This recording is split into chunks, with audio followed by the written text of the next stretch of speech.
J'avais tout de même une question à vous poser, parce qu'on entend souvent dire que la droite aurait glissé récemment vers le Front National, qu'elle se serait buissonnisée en quelque sorte, du nom du fameux conseiller politique de Nicolas Sarkozy, Patrick Buisson.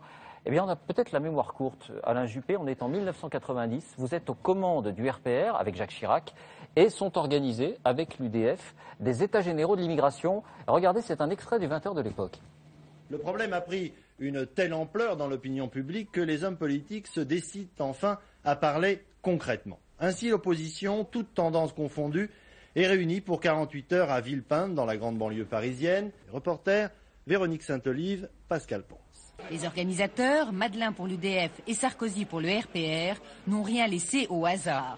Entre le gouvernement et Le Pen, l'opposition se doit de proposer des solutions concrètes. Nous n'acceptons ni la xénophobie, ni la francophobie.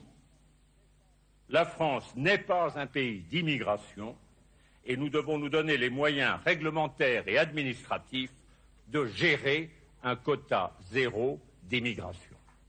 Au CNI, au RPR, au Parti républicain, tous sont d'accord. Voilà, et regardez dans le texte de synthèse, il était question de fermeture des frontières, de suspension de l'immigration, de prestations sociales réservées aux Français, regardez, ça s'appelle la préférence nationale, et de l'incompatibilité entre l'islam et nos lois. C'était le texte de synthèse. Vous avez changé d'avis, Alain Juppé, ou c'est la France qui a changé? L'immigration économique a été interdite en France, par Giscard, en 1970-72. Là, effectivement, on est plus tard, on est en 1990. Oh, c'est radical, c'est les positions du Front National aujourd'hui. Oui, mais je ne partage pas cela. Rétrospectivement, je pense que c'était une erreur. À l'époque, vous étiez d'accord? Sans doute. J'étais membre du RPR. Oui.